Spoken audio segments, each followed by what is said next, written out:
Hey, everybody. Welcome to Coffee and the Crusades, or Ask Us Anything About the Crusades. This is the Real Crusades History live stream that we do on Tuesdays.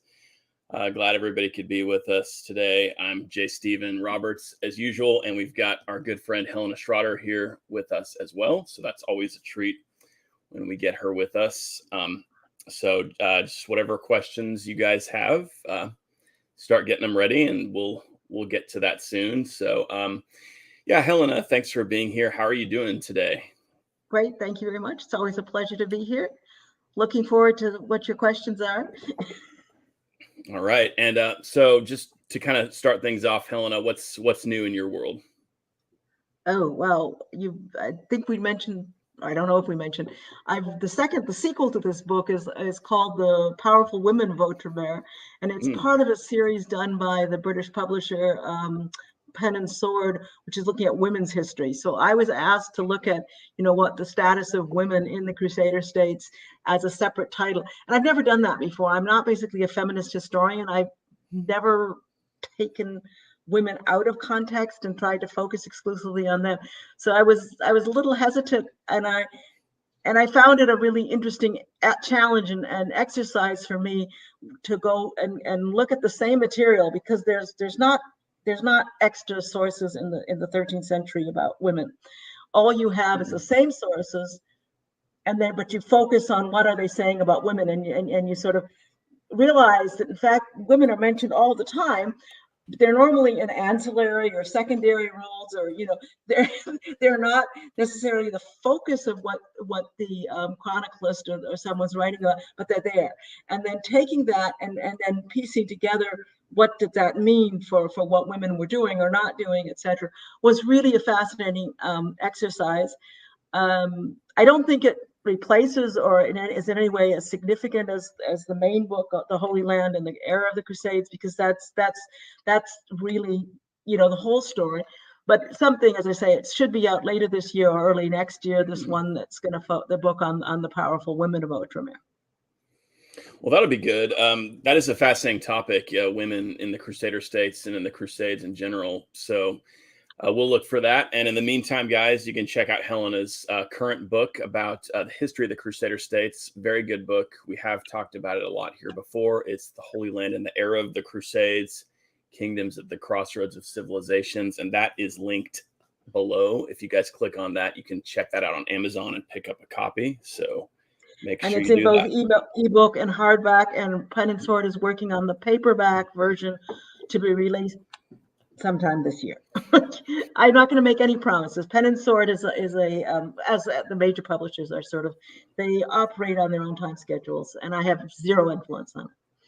But all right, it is there. A paperback will eventually come out. So I know for a lot of people were upset and horrified by the hardback price. That's a fact of life. It's a book with plates and illustrations and genealogy tables and maps, and that makes it an expensive hard copy book. But the paperback, as I say, is on its way. Yeah, it's a really nice sized hardback too. It makes for easy carrying around and all that stuff. So it's a good one to add to your shelf. I say it's got a lot of reference material. It's got a good chronology in it. It's got, as I say, it's got the maps, it's got the genealogy tables, and that's the kind of thing that makes it useful to have it in more than an ebook, frankly. Because if you're looking at something else, you're reading something else, and they're talking suddenly about the barony of Caemont, you might say, well, where the hell was that? And I got that for you, Or if you're asking about, well, how was Theodora Helena related to Maria Helena or Anna Helena, that's in the genealogy tables. Yeah, that's a good point. I do think it's got the best available layout of the Kingdom of Jerusalem, like where the different baronies were, and it's got like really, really good quality maps in terms of knowing where all these obscure locations are in the Crusader state. So that alone, makes it worth it. Thank you. So, and we've already got a question here about kind of following up on that theme from Jonathan. He says, what strong female characters in the Crusader state stick out to you the most, and what was their significance?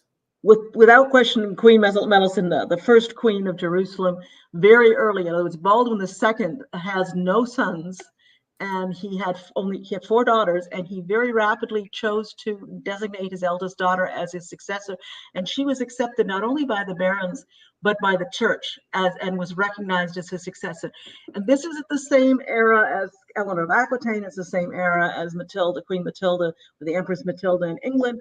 It's the mid 12th century, and the idea of women rulers was accepted at the time. It's one of the least misogynist eras in history. By the 15th century, you have misogyny coming back in and women getting less and less power.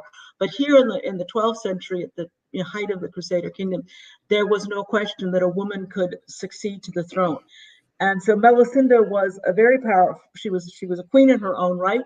She ruled jointly with her husband until he died, and then she was a crowned and anointed queen. She was then, when her husband died, she remained the ruling queen and ruled jointly with her son, her eldest son, Baldwin III.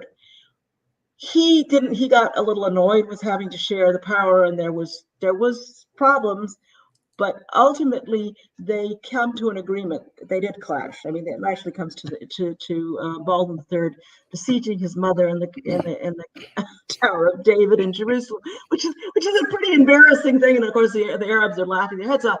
But ultimately, she concedes. She withdraws to Nablus, and then within months, she's taking over and handling domestic affairs, and Baldwin III's out taking care of foreign policy and the wars again. So they had a corporate kind of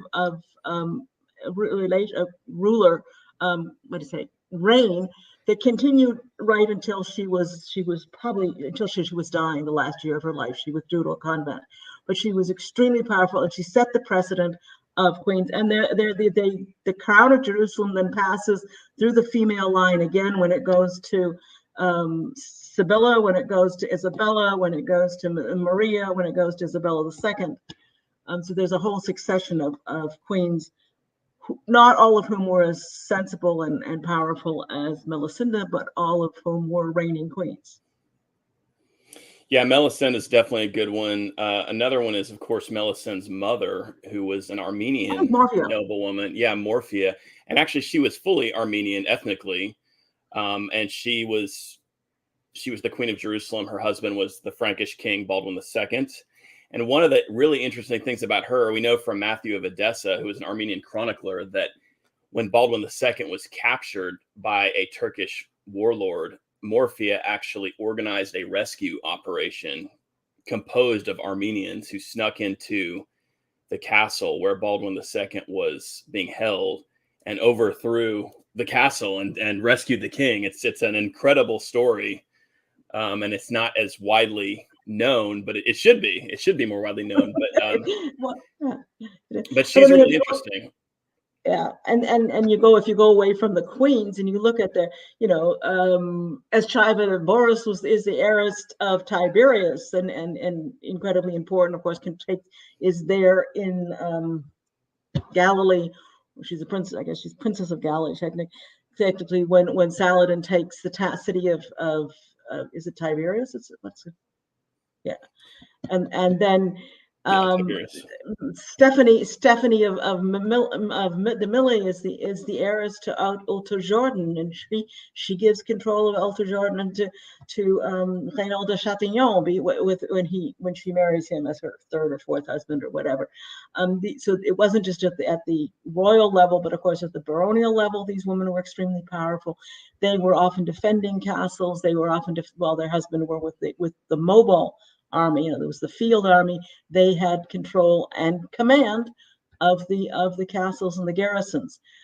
One of my favorite characters is Eschriva de Montbéliard, who turns up in 2 different French chronicles. So the Philip de Navarre talks about her going and reinforcing the royal castle of Benevento against the imperial forces, she's not just defending her castle, she's taking her resources to hold a royal castle against the enemy. And then blanking out, St. Louis. The Life of St. Louis is by Jean de Joinville. Yes. Yeah, Joinville talks about Joinville. her as a widow. She outfits a ship and she loans him the ship that she has financed for him to make his landing in Egypt. So she is, just a noble woman, but a wealthy noble woman, obviously, and so devoted to the cause that she is using her resources for defenses. And there are other cases of some of the women knighting people, which is basically, you never hear of that in Western Europe. You see it in 19th century romantic fantasies. It wasn't actually done. In Outremer, there are cases where women did make knights, the lady of the castle. Yeah, there's really no shortage of interesting female figures from the Crusader states. It's almost a matter of who do you pick first. So, all right, let's, I guess now we'll move on. This is an interesting, longer question here from Zytron. I have a question. Last Mother's Day, I spent it with my grandma, and we watched a show about the secret treasures of Auk Island. The whole point of the show is that the treasure hunters believe the Templars buried some secret treasure on the island long ago, and they're now looking. I'm guessing you meant, and they're now looking for it. The reason for believing it was the Templars was that they found a bunch of cut rocks. They were apparently, I guess there's more to this, but laid out in the Tree of Life symbol can be found in the Templar churches in Portugal. I've never heard of this, and I'm quite skeptical. This kind of sounds like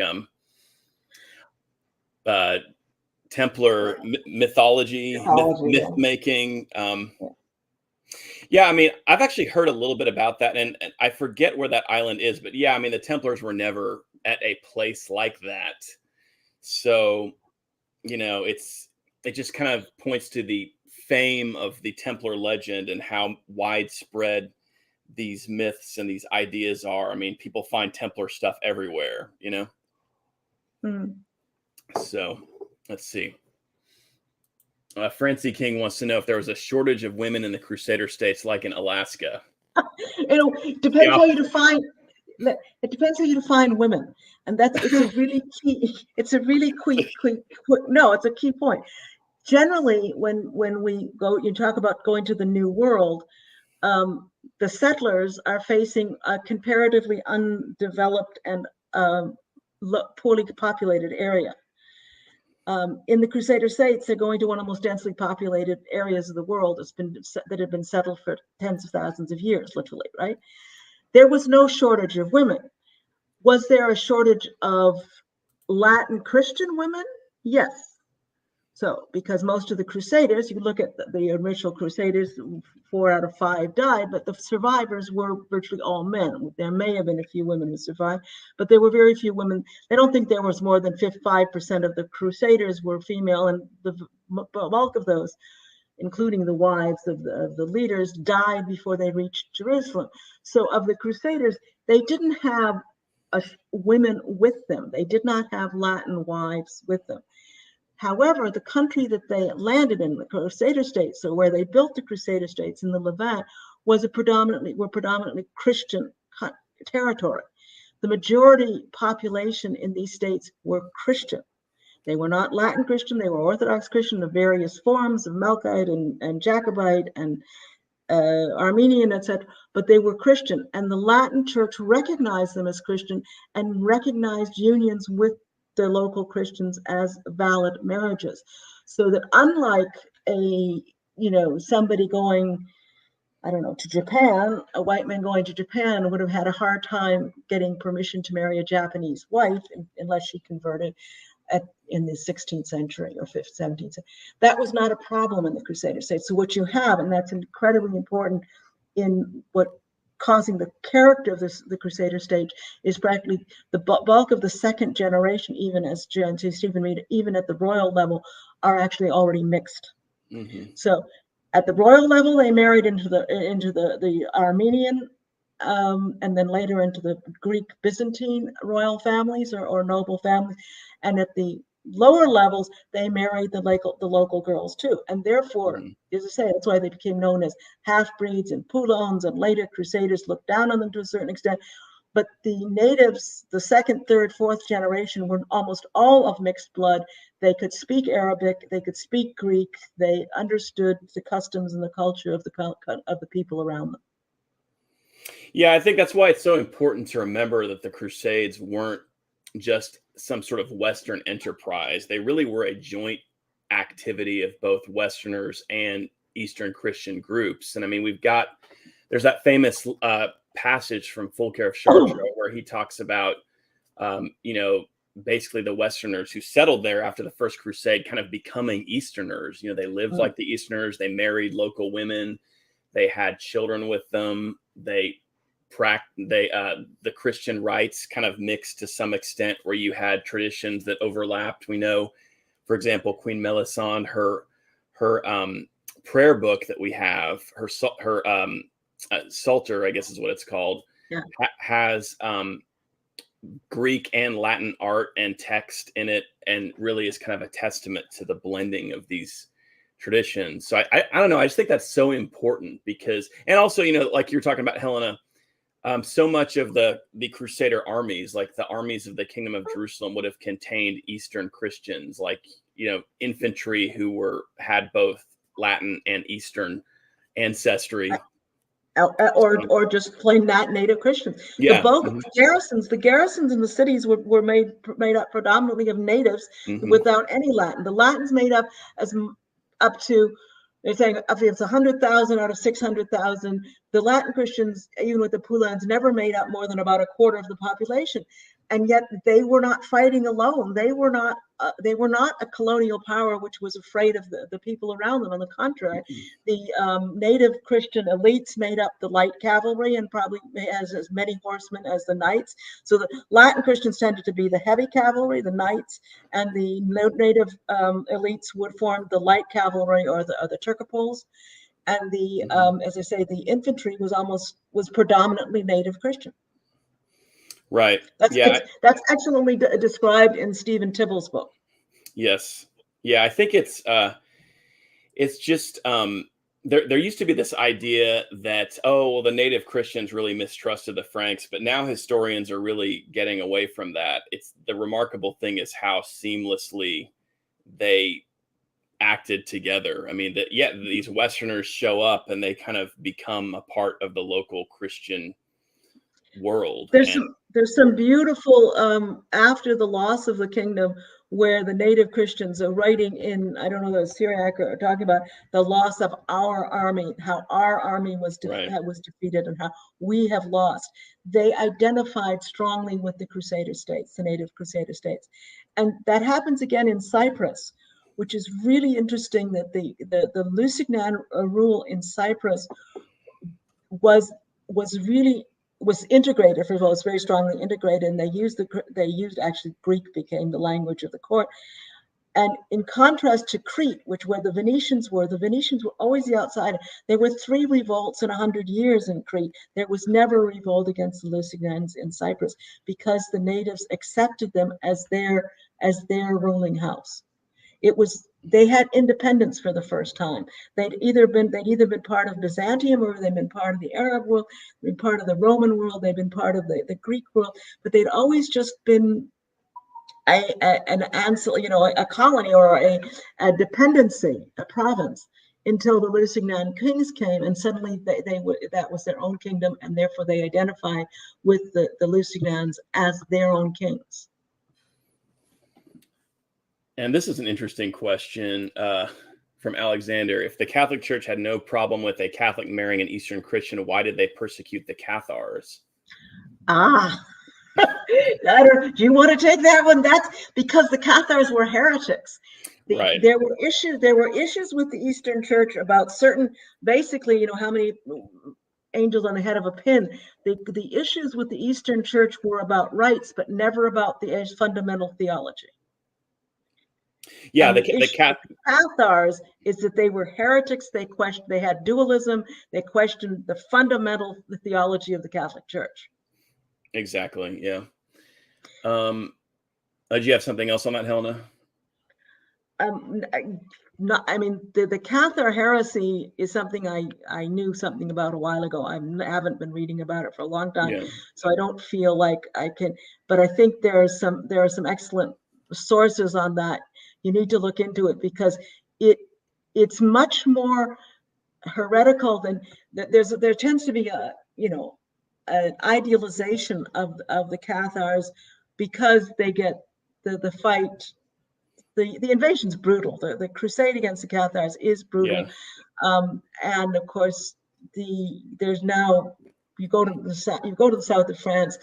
A lot of places capitalize on their Cathar heritage, and they have idealized the Cathars, as light and the Hippies. as the beautiful, people, the They were hippies. peaceful, Yeah.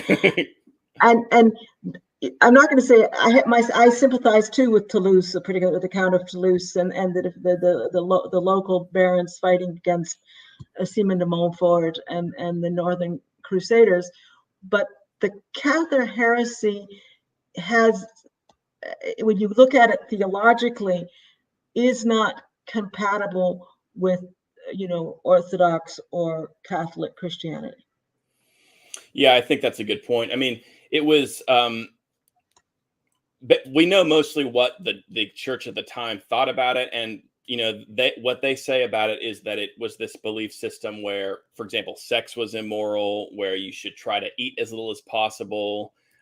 They denied the basic ideas about God that were the mainstay to the church. Benevolence. So right. So it was the fundamental benevolence of God is that's questioned. true. Yeah, it was kind of viewed as this was like a treasonous type of thing from the perspective of medieval Catholics, and so the idea was that it had to be dealt with. The interesting thing about the Albigensian Crusade, though, is how in some ways it wasn't really about, I mean, to an extent it was about the Cathars, but a lot more of what it was about was a power struggle between northern France and the south of France. And the southern French, they never claimed to be supporting the Cathars. Like the Count of Toulouse, he said, I'm not in favor of this, but they viewed the crusade as an excuse for the northern French to come down and impose themselves on them. So they kind of thought the crusade was a fraud. It was that they're coming after us as just an excuse to dominate this region. So okay. And Dominic Guzman, I mean, the Dominicans start by trying to fight the Cathars with conversion and right. reason. That's true. And in fact, you have to say Saint Dominic. I mean, the Dominicans become the Inquisition, so it's hard to look at them positively.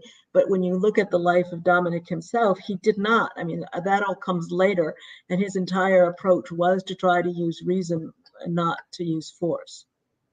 Right. Yeah, it took quite a bit before the church engaged in the crusade idea. Okay, this is kind of an interesting one from Tom. He says, are there any accounts of nobles specifically trying to recruit veteran crusaders as mercenaries or bodyguards due to their fighting survival experience from going to the Holy Land? Off the top of my head, I can't think of anything like that. What do you think, Helena? But that would be in Western Europe, were noblemen trying to get crusaders. I don't know. I don't think. I don't know that the experience in the Holy Land was that relevant to fighting in Northern Europe, because conditions were very different.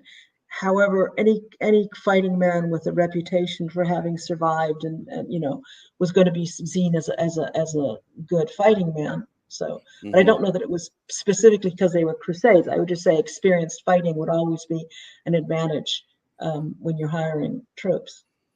Right. Like an example of that might be, when Bowman of Taranto went back to Europe, he kind of almost went on this tour where he was collecting an army to take back with him. And everywhere he went, people wanted to sign up and join him because he was viewed as such a capable fighter because of his experience in the Holy Land. In fact, the King of England refused to allow him to go to England because he was worried that he was going to tempt all of his guys away to the Holy Land. So, Okay. But that's, of course, in the immediate blush of the success. Would somebody coming back from the Second Crusade have had the same kind of success? Right. Yeah, probably not. Yeah. Yeah, that's You interesting. guys failed. You screwed up. Yeah, in fact, after the Second Crusade, there was definitely a cooling period where crusading was just not as popular, especially to the Holy Land. So that's kind of interesting. All right, so we got so many good questions. Okay. We'll take a few more here, guys. Can you see the questions, Helena? No, I can't. Okay. Well, not now. Sometimes when you earlier they were coming up, but well, when at I the moment, when I bring them up on the screen, yeah. Okay, I will find one then. Yeah, Sam adds to that comment. He says it's not like there's much difference between a Crusader and a secular martial kit. Right? Yeah, it was the same kind of equipment. This is God. I'm gonna have to focus and pick some here.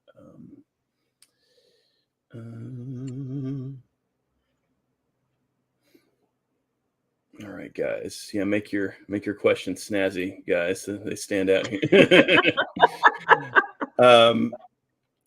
So here's a good one. This is kind of a classic one. This is almost like one of the early questions that we attempted to answer with the Real Crusades History Project.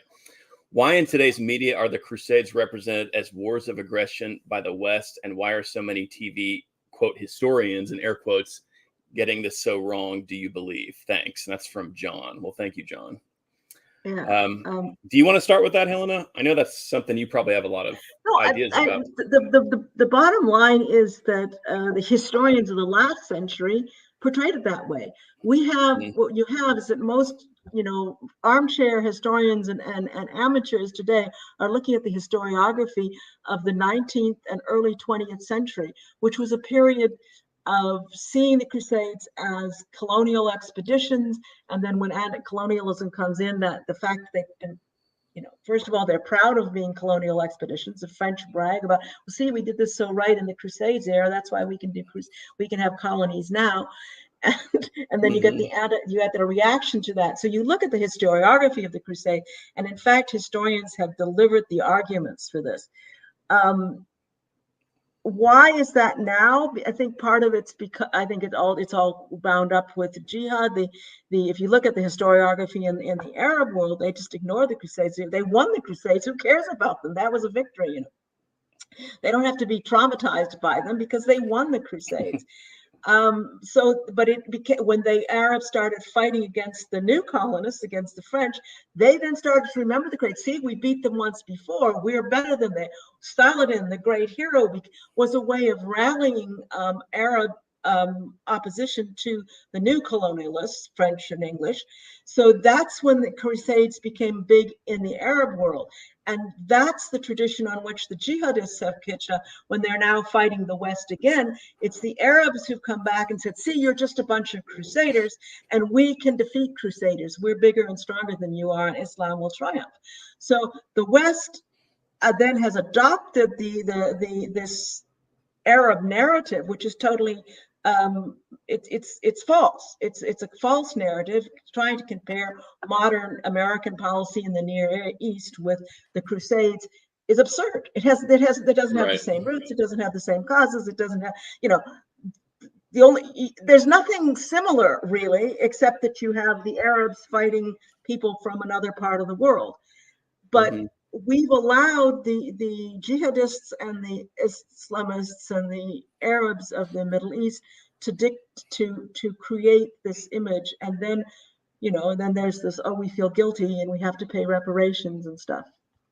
It's a trend. Yeah, I think, and in fact, I would say that even that perspective that you find sometimes in the Arab world today, I think it mainly has its roots in the Enlightenment shift. So some of this, I think, does come from the West. Like there was this thing that happened with the Enlightenment and these thinkers who really rejected the medieval world, and they wanted to portray. I mean, they wanted to portray the medieval world as backward, and that they wanted to idealize the classical world. And part of that was just everything about the medieval church, and of course, the Crusades were this big part of the medieval church. And well, the Reformation hates the papacy, and the Crusades are considered called by the Pope. So starting with the Reformation, even within Christianity, is a rejection of the papacy, rejection of the Crusades.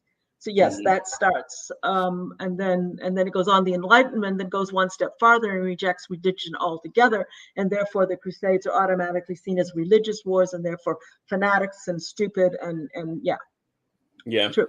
And the interesting thing about that is how, you know, the Crusades are this period when the West is not powerful, really. The West, Western Europe is kind of the underdog compared to Byzantium and the caliphates and the different great. It was starting to become powerful. That was kind of the beginning. The Crusades actually are the period where the West shows that the revival of the West. It's when the West comes back.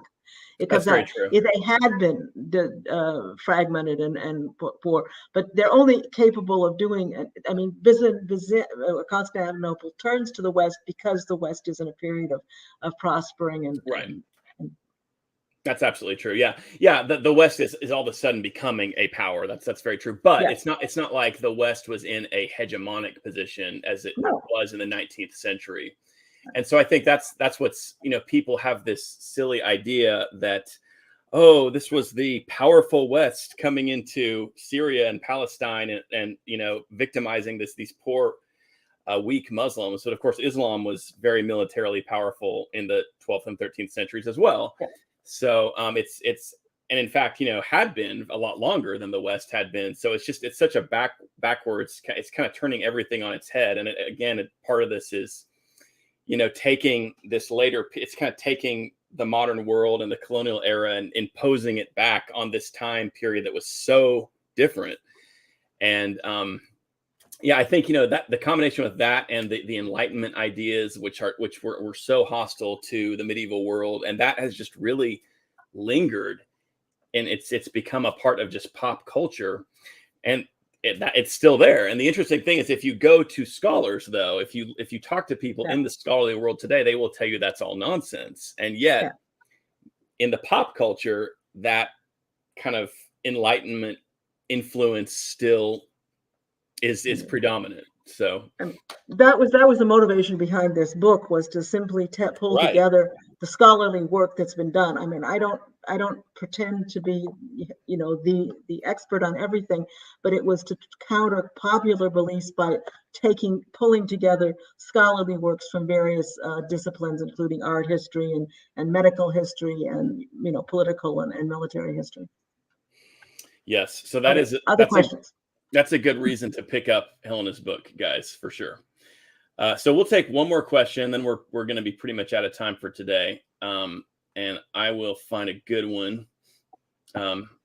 This is a really good one. It might be kind of a big one, though. This is from Walker Smith. He says, hello, Jay and Dr. Helena. Can you give some broad examples of the effects of the Crusades that would have benefited and influenced Western Europe, such as trade, goods, or technological innovations? One of my favorite themes, Walker, was to talk about my favorite theme or points that I bring out are: one is hospitals as we know them, not just as hospices, not just as places where people die and where they're getting psychological and spiritual aid, but where places where specialized healthcare professionals provide care based on the kind of illness you have, and where the wards are divided by kinds of illness, and where, as I say, medical professionals are taking care of you, is something that was brought back to the West from the East. The origin of the concept of hospitals comes probably from Byzantium. It was taken over by the Arabs and was explored. At the time of the Crusades, the Arabs had some of the most extensive, large teaching hospitals and really cutting edge, really good hospitals. They also had ambulances and mobile hospitals. So the Arabs really had an excellent medical care at the time of the Crusades. And the Crusaders, because of the Crusades, the West came in contact with these institutions, adapted them, expanded them, and brought them back to the West. That's one really important thing that came out of the Crusades. There are, of course, technical innovations like the surcode or concentric castles, which were then built all across Western Europe, which came out of the Crusades, pure technological develops like that. Unfortunately, they didn't take the sewage systems back to such as much as they could have. The Crusader states, the cities all had large public sewage systems, and the houses were connected to it. That didn't seem to take so well in the West, but baths did. Public baths became very, very popular in the West by the 14th, 15th century. All the major European cities had many baths, public baths, and the royal palace, like the Black Prince. Jay Stephen and I were talking a little earlier about Edward Woodstock and the Prince of Wales. All of his castles, as did Edward III, had hot and cold running water in them, and private baths, which Warkworth Castle in the north of England had as well. This idea of this bathing culture, and that did come from the Holy Land, was brought back by Crusaders largely. And one of my favorites is the whole idea of rule of law. The Crusade, there was an important revolt by the barons of Outremer against Frederick II Hohenstaufen and his attempt to rule autocratically, and they insisted on the Constitution and him respecting the Constitution. And most people say, "What Constitution? The Middle Eastern states didn't have." Well, they did. They had constitutions, and they were extremely legalistic. And the barons of Outremer actually wrote a number of scholarly works, such as sometimes considered some of the best intellectual works of the 13th century, were written by barons scholars in Outremer, who were also fighting men and lawyers. And it was about constitutional law, and the king is only the first among equals, but has to respect the laws, and that the king cannot arbitrarily seize the barons of their lands. And there's a lot. This idea of the constitutional principles for which the rebels of Outremer fought in the early mid-13th century go back to England with the cousin of one of the leading barons was John de Evelyn, and his son Balian de Evelyn of Beirut was second cousin to Simon de Montfort, who was the English parliamentary reformer and the leader of the revolt against Henry III. And that intellectual tradition is also something which came from the Crusader states to the West. All right.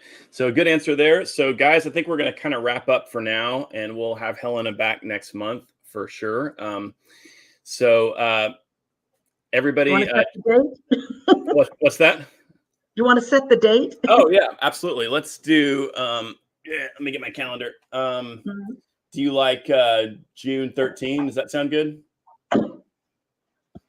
The 13th. You guys are watching us schedule the next stream live on air here. Yeah, yeah, sure. I will just be coming back. Yeah, that's fine. Let's do the June 13th. June 13. All right. Yeah, so we'll have.